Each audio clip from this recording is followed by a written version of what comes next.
Friends, మీ అందరికీ కూడా valuable సమాచారాన్ని మీ ముందుకు తీసుకురావడానికి నా వంతు ఒక చిన్న ప్రయత్నం చేస్తున్నాను. చరిత్రలో ఒక జాతి తీవ్రంగా నష్టపోయి మరలా ఆ జాతి ఏ విధంగా తన ఉనికిని ఈ ప్రపంచంలో ఒక ప్రత్యేకమైన గుర్తింపు తెచ్చుకునేటటువంటి విధంగా ప్రపంచ స్వారూప్యాన్నే మార్చే విప్లవాత్మకమైనటువంటి ఒక నవనూతనమైనటువంటి మార్పులకి వేదికగా నిలిచినటువంటి ఒక చిన్న యూద జాతి గురించి నేను మీకు చెప్పాలని అనుకుంటున్నాను.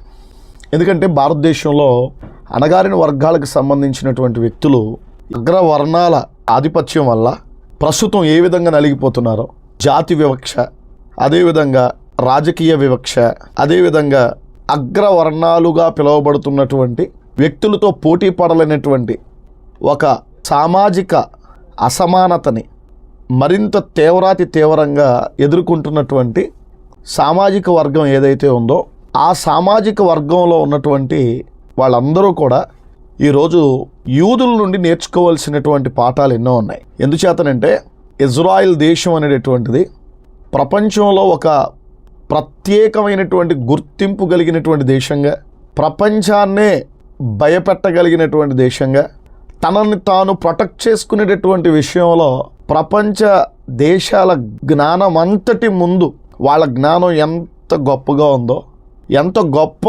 ఆవిష్కరణలకి నాంది పలికేటటువంటి చక్కని జ్ఞానాన్ని, నైపుణ్యాన్ని, యుద్ధ తంత్రాన్ని అవలంబిస్తున్నారనేటటువంటిది జగమెరిగిన సత్యం. ప్రపంచంలో ఉన్నటువంటి దేశాలు ఇజ్రాయెల్ యొక్క అధునాతన సాంకేతికతతో పోటీ పడలేనటువంటి పరిస్థితి ఉంది. అంటే వాళ్ళ జనాభా ప్రకారంగా మనం లెక్కగడితే ప్రస్తుత అధ్యయనాల ప్రకారంగా 1,20,00,000కి మించి ఉండనటువంటి జనాభాగా మనం చూస్తున్నాం. కొద్దిపాటి జనాభా, వాళ్ళ చుట్టూ పెద్ద పెద్ద దేశాలు, శత్రు దేశాలు, మధ్యలో ఒక చిన్న దేశంగా ఉన్నటువంటి ఇజ్రాయెల్ తను తాను కాపాడుకునేటటువంటి విషయంలో అనునిత్యం తన ఉనికినే ప్రశ్నార్థకంగా మార్చాలని చూచేటటువంటి వ్యక్తుల యొక్క ఆలోచనలతో ఎక్కడా తగ్గకుండా తన్ను తాను ప్రొటెక్ట్ చేసుకునేటటువంటి విషయంలో నవనూతనమైనటువంటి అడుగులు వేస్తూ ముందుకు వెళుతుందో మనం చూస్తూనే ఉన్నాం. ఈరోజు ప్రపంచం ఇజ్రాయెల్ని ఒక బలమైన శక్తిగా గుర్తిస్తుంది అంటే ఇజ్రాయెల్ యొక్క చరిత్రలో బలహీనతలు లేవా? ఇంత బలమైనటువంటి శక్తిగా ఇజ్రాయెల్ ప్రపంచంలో ఎదిగింది అంటే ఎన్నో పాఠాలు ఇజ్రాయెల్ నేర్చుకుంది. ఎంతోమంది సామ్రాజ్యవాదుల ఆలోచనల్లో ఎంతగా ధ్వంసం చేయబడిందంటే ఇజ్రాయెల్ చరిత్ర చాలా ప్రత్యేకంగా మన కళ్ళకు కట్టినట్లు కనిపిస్తూ ఉంటుంది. ఆ ప్రకారంగా చూస్తే ప్రస్తుత భారతదేశంలో వెనకబడినటువంటి వర్గాలకు చెందినటువంటి వాళ్ళు కూడా యూదులు ఏ విధంగా అయితే అణగదొరక్కబడ్డారో అట్లాగే నాగరికంగా మనం ఎంతో అభివృద్ధి చెందాం. మన దేశానికంటూ ఒక రాజ్యాంగం ఉంది. ఆ రాజ్యాంగానికి కొన్ని నీతి సూత్రాలు ఉన్నాయి. ఆ నీతి సూత్రాల ఆధారంగా ఈరోజు భారతదేశంలో అణగారిన వర్గాలకి నిజమైనటువంటి న్యాయం జరుగుతుందా? చట్టసభల్లో ఒక బలమైనటువంటి ప్రాతినిధ్యం నిజంగానే వాస్తవ రూపం దాల్చిందా అని ఆలోచన చేస్తే ఇప్పటికి కూడా చట్టసభల్లో అణగారిన వర్గాలకి చెందినటువంటి వారు ప్రాతినిధ్యం వహిస్తున్నప్పటికీ కూడా వారి మీద పై స్థానంలో కూర్చున్నటువంటి వారి యొక్క ఆలోచనే చట్టసభల్లో జరిగించేలాగా, మాట్లాడేలాగా వ్యవస్థలు ఉన్నాయి అంటే ఇంకా బడుగు బలహీన వర్గాలకు చెందినటువంటి వారికి స్వేచ్ఛా స్వాతంత్ర్యాలు ఉన్నట్టని భావించవచ్చా? దానికి మీరే సమాధానం చెప్పాలి. నేను ఈ సందర్భంగా ఒక విషయాన్ని అయితే చెప్పాలనుకుంటున్నాను. యూదులు క్రీస్తు పూర్వం 63వ సంవత్సరంలో రోమ్ జనరల్ అయినటువంటి పాంపై అనేటటువంటి ఈ జనరల్ యెరూషలేము మీదకి దండెత్తి వచ్చి యెరూషలేమును ఆక్రమించి తన హస్తగతం చేసుకున్న తర్వాత యూదుల యొక్క జీవన విధానం సంక్లిష్టమైనటువంటి పరిస్థితుల్లోనికి వెళ్ళిపోయింది.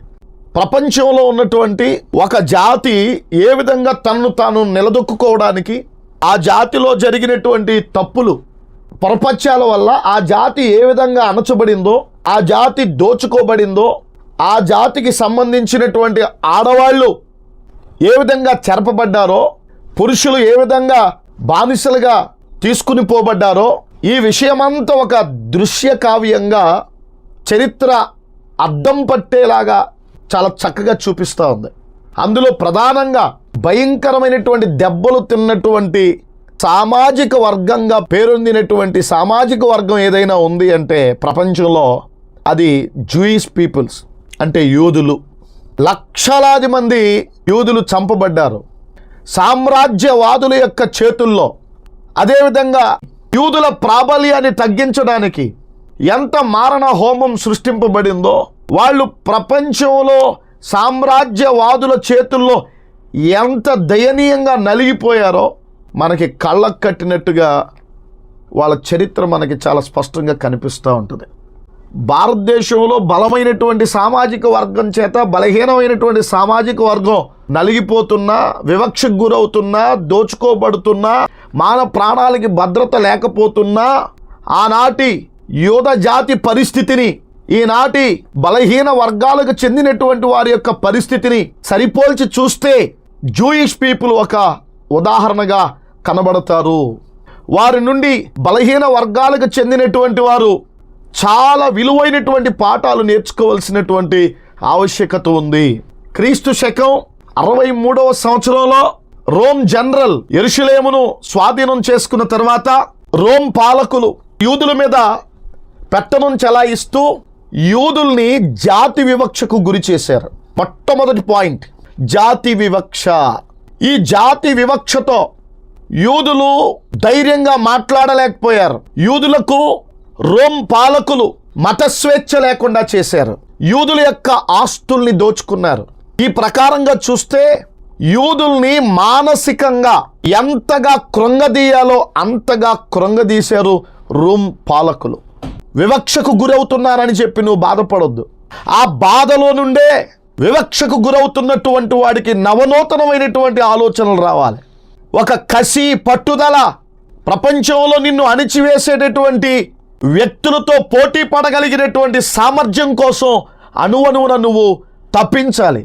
ఆ దిశగా అడుగులు వేయాలి. ఎక్కడా ఏ ఒక్కడితో రాజీ పడిపోయేటటువంటి పరిస్థితి లేకుండా చూసుకోవాలి.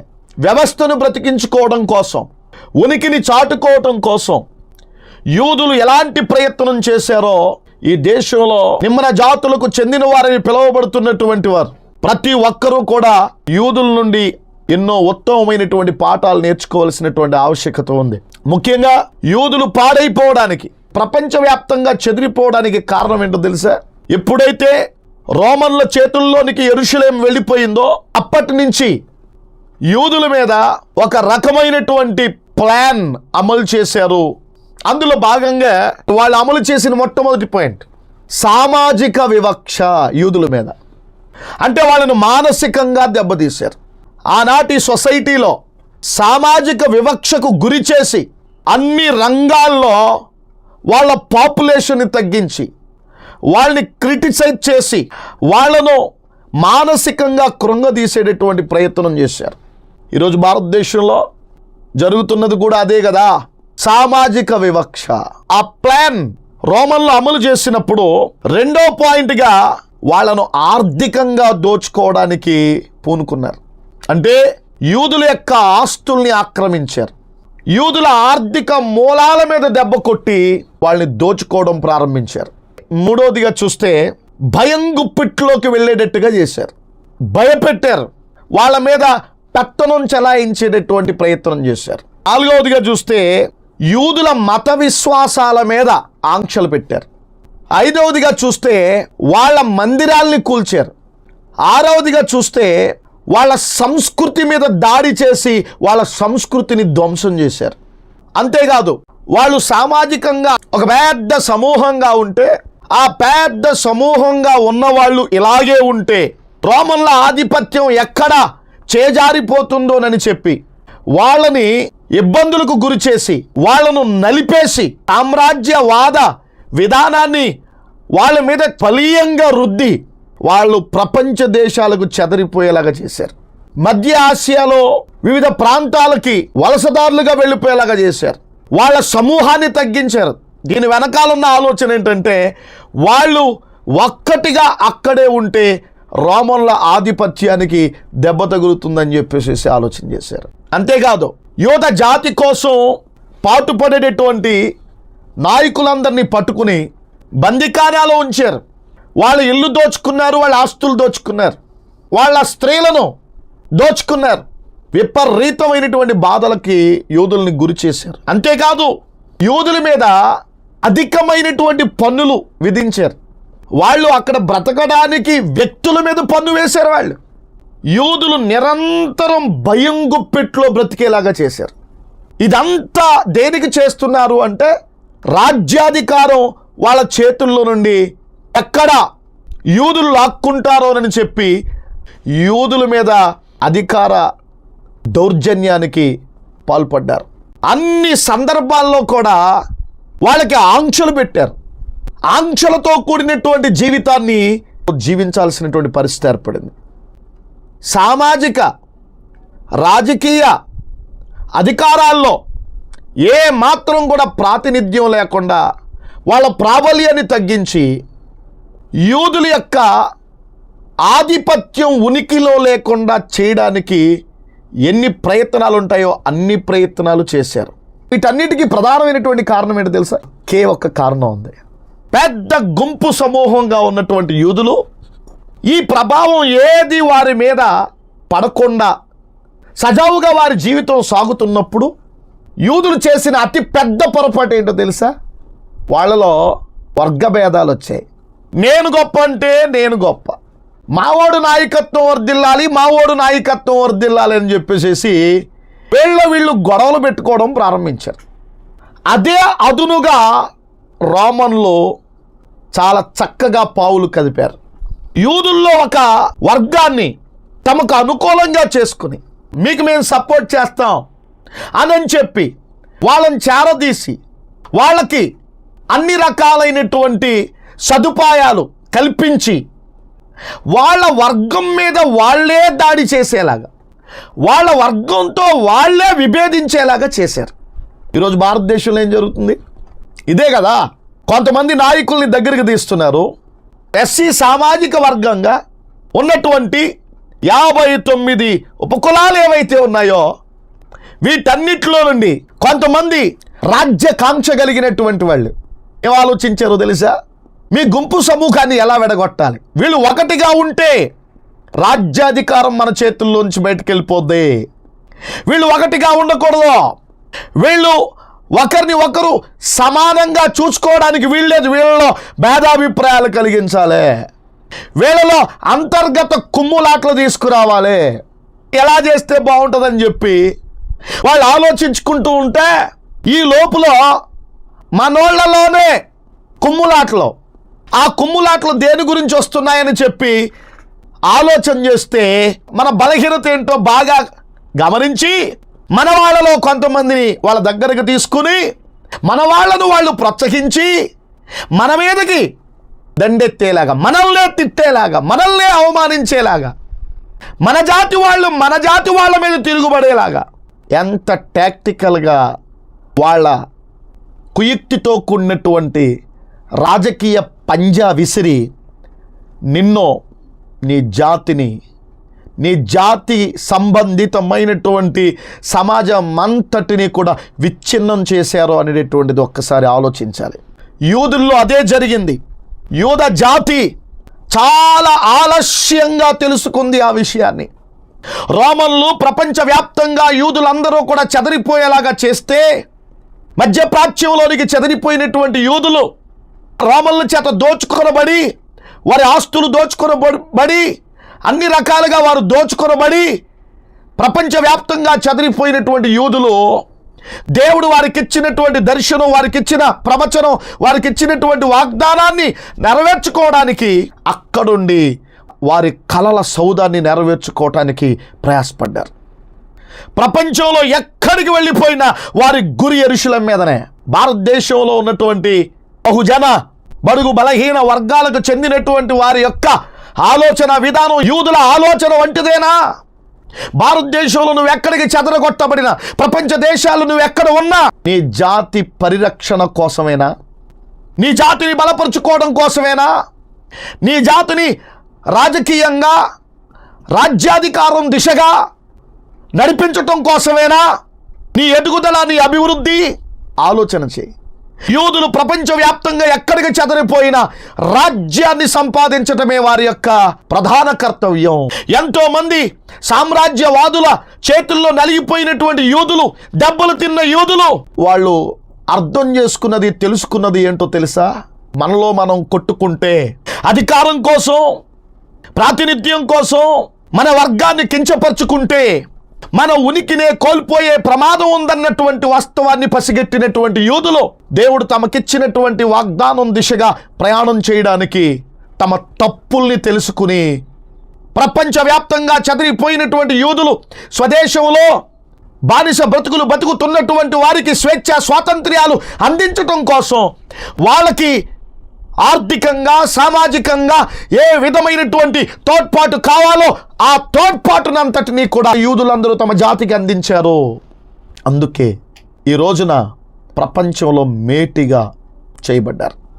దళిత సామాజిక వర్గంలో ఉన్నటువంటి దళిత నాయకులు, సోషలిస్టులు జాతి భద్రత కోసం, జాతి అభ్యున్నతి కోసం, స్వేచ్ఛా స్వాతంత్ర్యాల కోసం ఎంతమంది అయితే ఆలోచన చేస్తున్నారో, ఎంతమంది అయితే ఆ భావజాలాన్ని చేతపట్టుకుని తమ అణగారిన వర్గాల కోసం, పెత్తందారుల చేతుల్లో నలిగిపోతున్నటువంటి తమ జనాంగం కోసం ఎంతమంది అయితే భారభరితమైనటువంటి మనసు చేత ఇంకెప్పుడు మేము రాజ్యాధికారానికి చేరుకుంటామని చెప్పి ఆకాంక్షతో ఎదురు చూస్తూ మానసికంగా నలిగిపోతూ ఉన్నారో, అట్టి ఆలోచన కలిగిన ప్రతి ఒక్కరూ కూడా ఈరోజు సొసైటీలో చైతన్యం తీసుకురావాల్సినటువంటి ఆవశ్యకత ఎంతైనా ఉంది.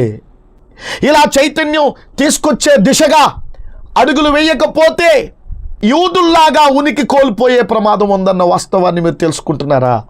యోధ జాతి అలనాడు చేసినటువంటి తప్పిదం ఏదైతే ఉందో, పొరపాటు ఏదైతే ఉందో, ఆ పొరపాటు మరలా వారి జీవితంలో జరగకుండా ఉండడం కోసం తమ ఉనికిని కాపాడుకునే ప్రయత్నంలో వాగ్దాన దేశం కోసం ఎంత చేయాలో అంత వాళ్ళు చేస్తున్నారు. ఈరోజు భారతీయులందరిలో కూడా నీ జాతి సమానత్వాన్ని సాధించడం కోసం నీవు నీ జాతి కోసం ఎంత చేయాలో అంత నువ్వు చేయి. ఎంత మార్పు తీసుకురావాలో అంత మార్పు తీసుకురావటానికి నీ వంతు ప్రయత్నం నువ్వు చేయి. యూదులు ఏ విధంగా కఠినమైనటువంటి బాధను అనుభవించి, దెబ్బలు తిని, అవమానాలు పొంది, జాతి వివక్షకు గురై దోచుకొనబడి, మానవ ప్రాణాలు దోచబడి, ఎన్నో విపరీతమైనటువంటి అవమానాల్ని సహించి భరించి ఈరోజు ప్రపంచంలోనే ది గ్రేట్ ఇజ్రాయెల్ అనిపించుకునేటటువంటి స్థాయికి ఎదిగింది. అంతో కొంతో యూదుల సమాచారాన్ని గురించి దళిత సామాజిక వర్గాల్లో ఉన్నటువంటి వారికి చాలామందికి తెలుసు. వారి నేపథ్యం ఎలాంటిదో మీకు తెలుసు. వాళ్ళే జాతి వివక్షకు ప్రపంచంలో గురైనప్పుడు నీవు జాతి వివక్షకు గురవటంలో యూదుల నుండి నీవు నేర్చుకోవాల్సింది చాలా ఉంది అనేటటువంటి విషయాన్ని ఈ సందర్భంగా నేను మీకు తెలియచేస్తున్నాను. ఇజ్రాయిల్లో ప్రతి స్త్రీ, ప్రతి యవనస్తుడు, ప్రతి వృద్ధుడు, ప్రతి వ్యక్తి దేశం కోసం, జాతి కోసం అంకిత భావంతో, ఐకమత్యంతో అడుగులు వేసేటటువంటి పరిస్థితి ఉంది. వాళ్ళలో ప్రస్తుతం వర్గభేదం ఉన్నా వాళ్ళ వాగ్దాన దేశం కంటే, వాళ్ళ జాతి కంటే ఆ భేదం గొప్పది కాదని ఎంచి అడుగులు వేస్తూ ముందుకెళ్తున్నారు. ప్రపంచానికి తమ బలహీనత ఎక్కడ బయట పడకుండా చాలా జాగ్రత్తగా అడుగులు వేస్తూ బలమైన దేశాల్ని ఢీకొట్టేటటువంటి పరిస్థితిలో వాళ్ళు ఉన్నారు అంటే భయం లేకుండా. ఈరోజు కేవలం ఈ నా మాటలు చరిత్ర పుటల్లోనికి మిమ్మల్ని తీసుకుని వెళ్ళి ఒక జాతి యొక్క వివక్షని మీకు జ్ఞాపకం చేసి, ఈరోజు వాళ్ళు ఎంత చైతన్యవంతులుగా, వాళ్ళు ఎంత ప్రపంచానికి ఆదర్శంగా నిలిచారో, ఇదిగో మీ యువకులు, మీ ఆడపిల్లలు చైతన్యవంతులై చైతన్య స్ఫూర్తితో ఒకళ్ళొకళ్ళు సపోర్ట్ చేసుకుంటూ, ఒకరి సహకారం ఒకరు తీసుకుంటూ భారతదేశంలో ఒక ప్రత్యేకమైనటువంటి శక్తిగా ఎదగాల్సినటువంటి అవసరత ఎంతైనా ఉందనేటటువంటి విషయాన్ని ఉద్యమకారులు, అలాగే బడుగు బలహీన వర్గాలకు చెందినటువంటి సమాజం అంతా తెలుసుకుని ఆ విధంగా చైతన్యవంతులవుతారని ఈ సందర్భంగా జూయిష్ వృత్తాంతం ద్వారా మీకు ఈ సత్యాన్ని తెలియచేసి ఈ మాటలు ముగిస్తున్నాను.